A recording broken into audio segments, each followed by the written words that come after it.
Hello, and welcome to Your Vote Counts, a nonpartisan public informational program designed to get the public acquainted with the candidates vying for the 2022 general election positions for Congressional District 6, Oregon Senate Districts 10 and 11, Oregon House Districts 17 through 23, Salem City Council, and Marion County Commission.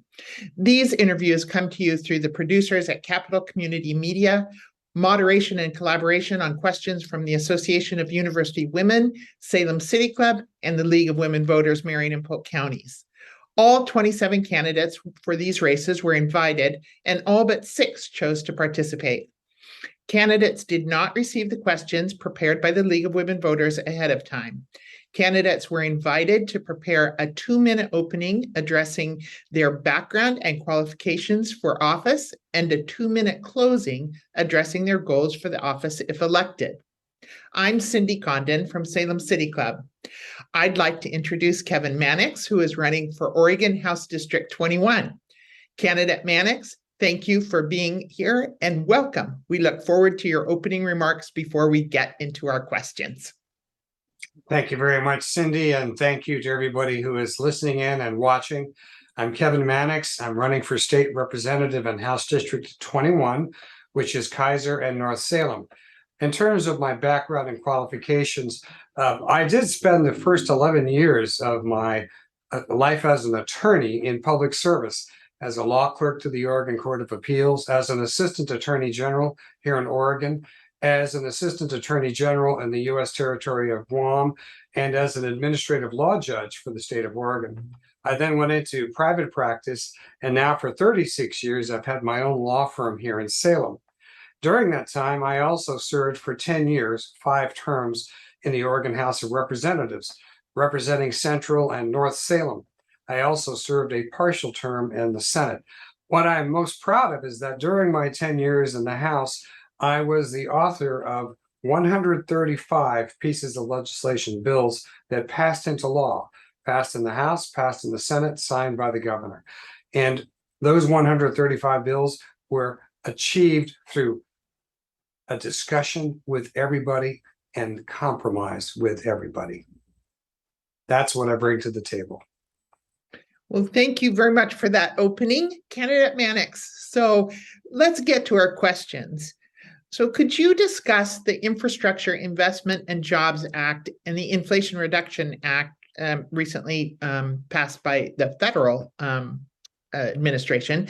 What elements of these bills or acts do you think will benefit Oregon?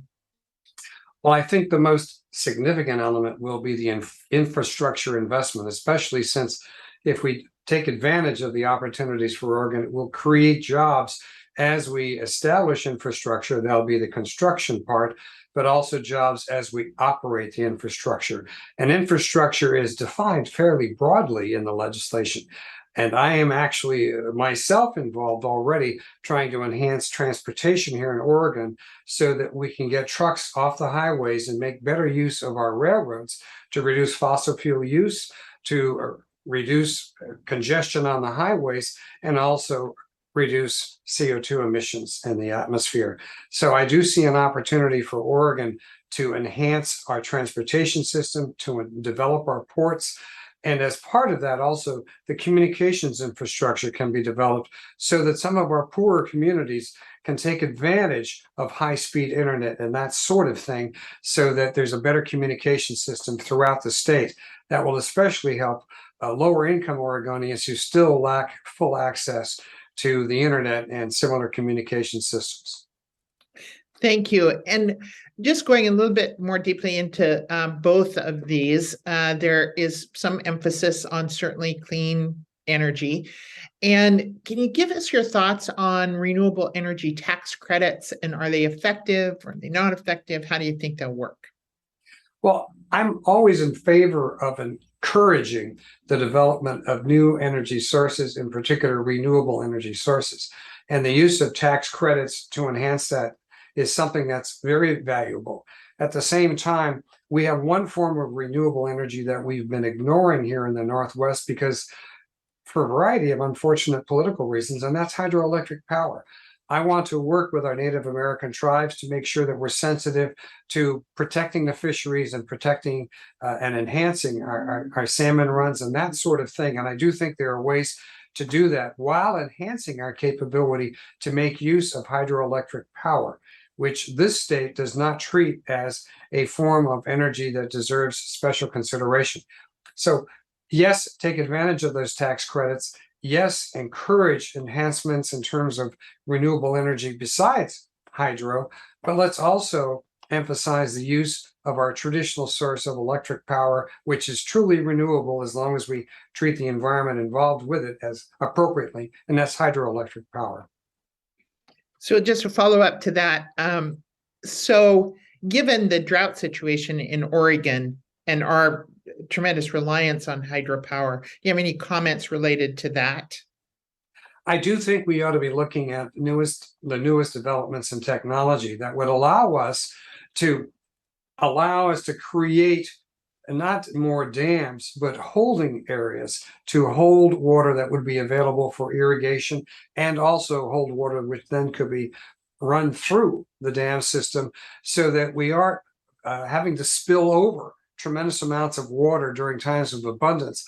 And I've talked to some folks who have advised me that there are modern techniques where we could create aquifers where we're holding water and even I'll call them small lakes where we are holding water. We could also tie that in with fish protection systems so that our hydropower is more available on a regular basis, but we're also making more water available for irrigation. Thank you. So now moving on to some healthcare issues, what steps should be taken to address Oregon's youth mental health needs, and what actions particularly for the state?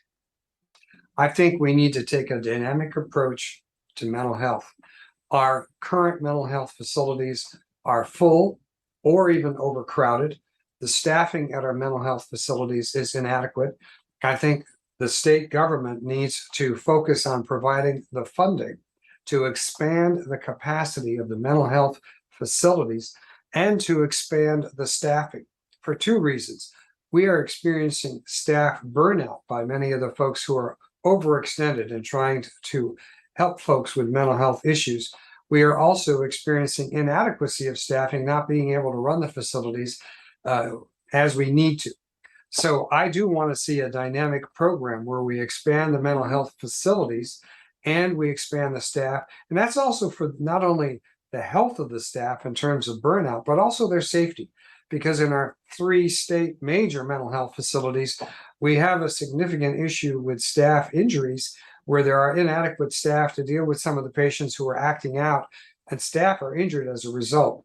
So we need a comprehensive approach here, and we need to be willing to spend the money to address those issues. And that does mean we're going to have to take a look at our budget allocations and put more funds into it. And I appreciate your mentioning the comprehensive approach.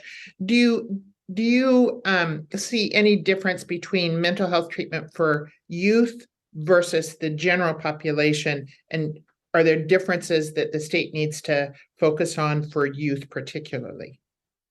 The answer is yes, and I really didn't address that in my first answer, but as part of these programs, we need to be taking a look at our high school counseling programs, even middle school counseling programs, to enhance their capacity to follow up with youth who are demonstrating that they have troubling issues and to connect them with mental health treatment programs and support programs in the community, but also have a more dynamic approach even within the schools, not meddling in people's lives, but identifying youth who need counseling because they're going through an evolutionary growth phase. And until their mid-20s in particular, there are opportunities there to take more dynamic approaches to help those youth. And I don't think we're fully utilizing those opportunities presently. So you've spoken a bit to this with respect to mental health, but just broadening that net a little bit. Do you believe that Oregon has the resources to provide adequate and accessible health care with good outcomes to Oregonians, and why or why not? I think we have the resources. I think that we need to redirect the resources that we have on hand. To be blunt about it, I think the state has made a mistake by sending out payments to large groups of people, which aren't paying for programs or services, but are saying, hey, it's tough times. Here's a check in the mail, do what you can.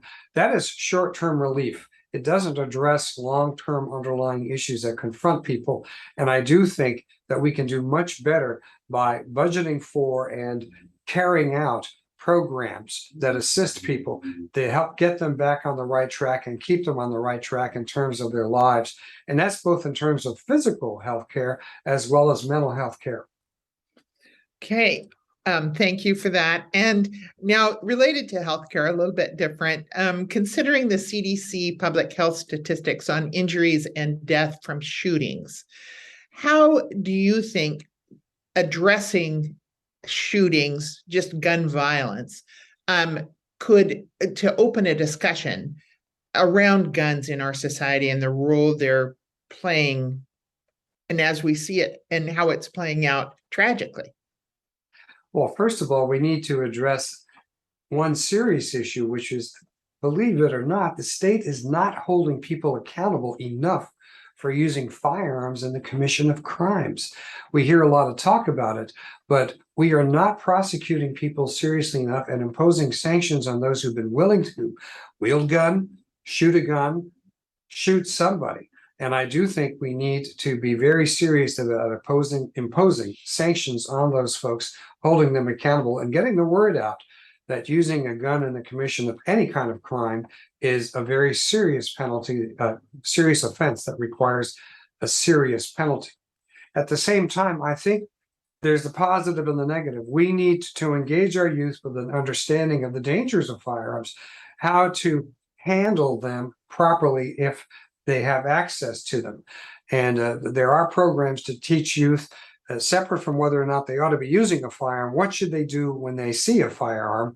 They shouldn't handle it. They should tell an adult, make sure that it's being handled properly.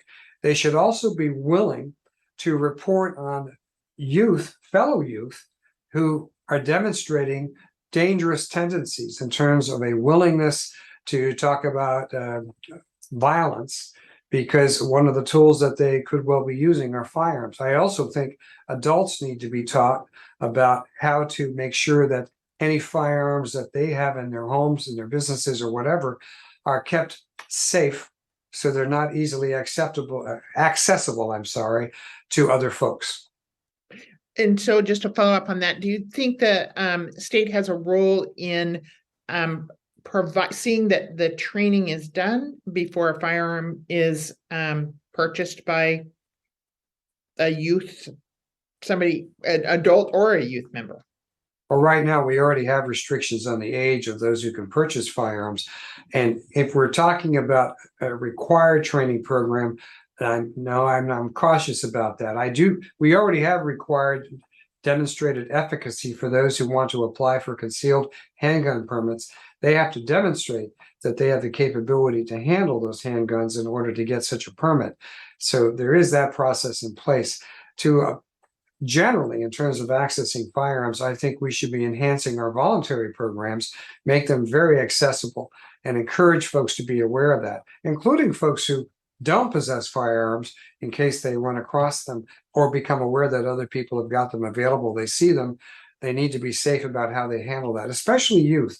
They need to know to go to an authoritative adult to discuss the issue.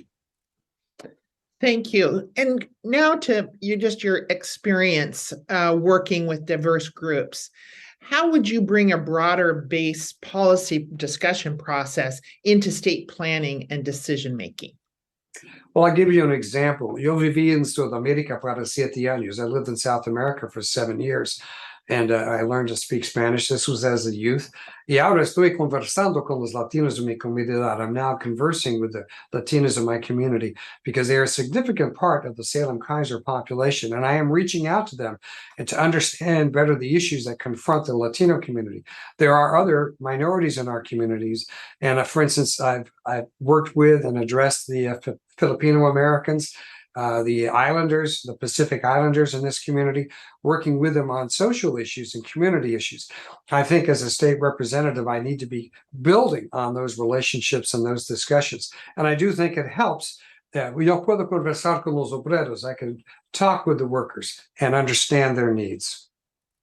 Very good. So I'm afraid we've run out of time for our questions. We could have gone on for hours, I suppose. But candidate Mannix, you're invited right now to share your 2-minute closing comments about your goals for this office if you're elected.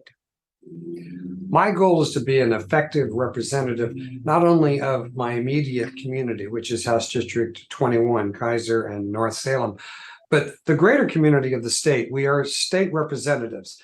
And in my 10 years of previous service, I made a point of listening to folks who have issues and concerns that are not necessarily directly involving my district. I never had a farm or a ranch in my district, but I listened to farmers and ranchers about the issues confronting them. And that's where I think listening is a key part of legislating.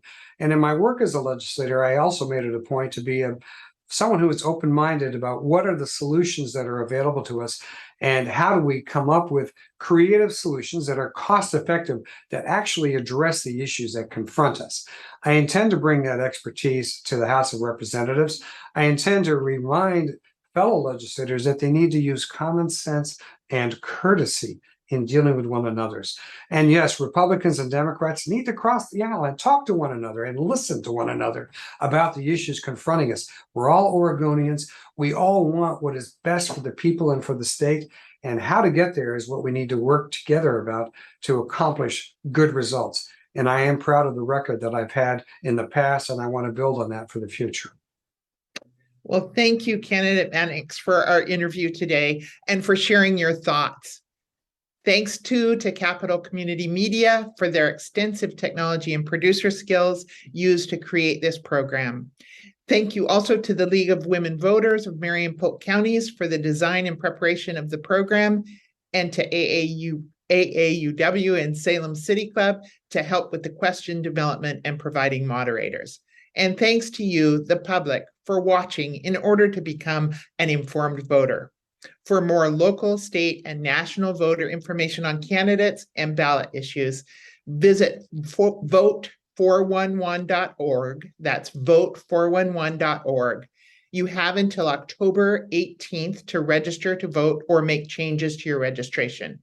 Ballots go out October 19th to 20th, and according to a new law, will be accepted and counted if postmarked before or on November 8th. Elections do matter. Remember to vote because your vote counts.